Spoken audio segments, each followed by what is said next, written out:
All right, let's get right into it. We're not talking about a sport here. We're not talking about a hobby. We are talking about Tetsuryoku-Ryu, a martial art that was engineered for one single purpose: brutal, unfiltered survival in a world that has zero rules. I mean, that quote right there tells you everything you need to know. This is not about scoring points or getting a new belt. This is a system built for the cold, hard reality of a street fight, where the only thing that matters is walking away. So how do you even build something that effective? Well, you don't just grab a bunch of cool-looking moves. You have to engineer it. Let's pull back the curtain on what the creators call combat engineering. The name itself, Tetsuryoku-Ryu, translates to Iron 4 style, and it's exactly what it sounds like. It's a modern system created specifically to take the most violent, the most efficient pieces from other proven martial arts and weld them all together into one engine built for absolute chaos. Think of it like a Frankenstein's monster of lethality, but, in a good way. It pulls battle-tested modules from the best of the best. You get the raw power and conditioning, the iron, from Kyokushin Karate. You get the off-balancing and rotational movement, the pivot, from Aikido. The science of breaking an opponent's posture, the Tozushi, comes from Judo and Sambo. And that nasty in-your-face close-quarters work, that's all Muay Thai and dirty boxing. Every single piece is there for a reason. It works. And this is where you really see the difference in philosophy. Sport combat exists in a controlled world, an octagon, padded gloves, rules, a ref. Tetsuryoku-Ryu is built for the opposite: variable concrete surfaces, bare knuckles, and absolutely no rules. It's not about being a better athlete. It's about causing catastrophic structural failure in your opponent's body. Okay, so let's get to the real secret sauce here. This is the engine that makes the whole thing run. And it's not about being bigger or stronger. It's about a biomechanical cheat code that literally changes the entire fight. The whole game is based on one key concept: Kazushi, the balance brick. Every single thing you do in this system has one goal: to destroy your opponent's balance before the real damage is done. You're not fighting their muscles, you're fighting their posture, their structure, their connection to the ground. And this quote just says it all. Think about it. Pushing someone straight on is like hitting a wall. Trying to just spin them is a loop.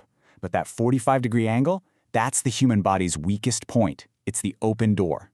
Every single technique is designed to attack that angle, collapsing their structure like a house of cards. It's just pure physics. So okay, the theory sounds devastating, but how does it actually stack up against real, trained fighters? Let's run the simulations and see how this combat engine does against people who specialize in striking. And wow, the numbers really do speak for themselves. This system just shreds through strikers. A pro boxer is neutralized in a little over a minute, a tough street karate fighter done in 45 seconds, even a wild brawler is completely shut down in half a minute. And why? It's simple. All of their attacks are linear. They're based on forward power. For this system, that's a gift. You don't block that force, you redirect it right into that 45-degree weak point, and their whole structure just crumbles. Now here's where it gets really wild. What about against the legends? Well, the simulations show the same patterns. Bruce Lee's incredible speed gets neutralized by the superior angles. Chuck Norris's powerful, committed strikes, they become a huge liability that gets turned against him. And Jean-Claude Van Damme's high kicks, they just create massive openings for the system to break his base. The physics don't care how famous you are. So what does all this add up to?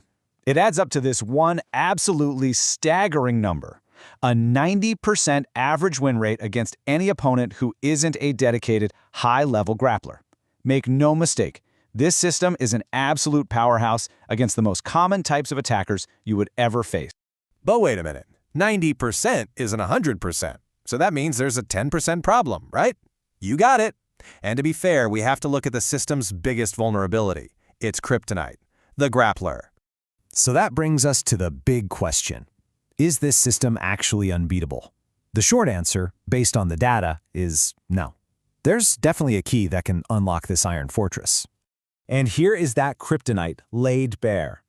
Against elite grapplers, the whole story changes.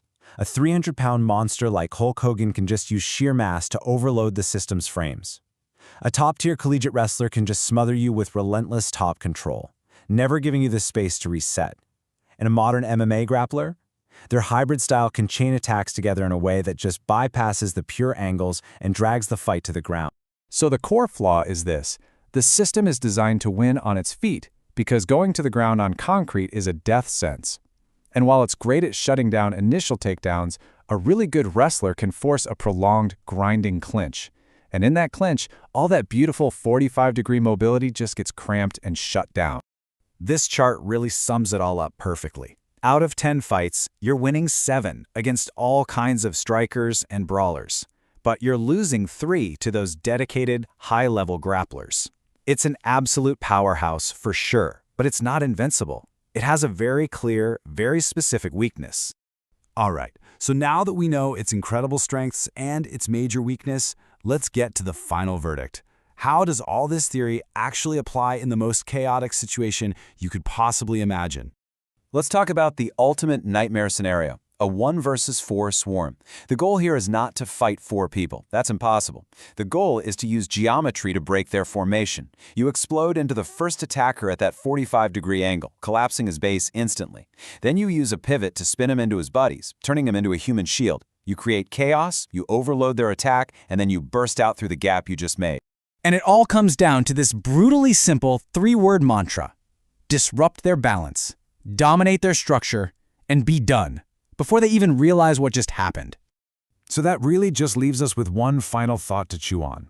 After looking at how Tetsuryoku-Ryū's put together, what do you think the ultimate weapon really is? Is it a specific move or a specific technique? Or is it a fundamental understanding of a principle, like physics?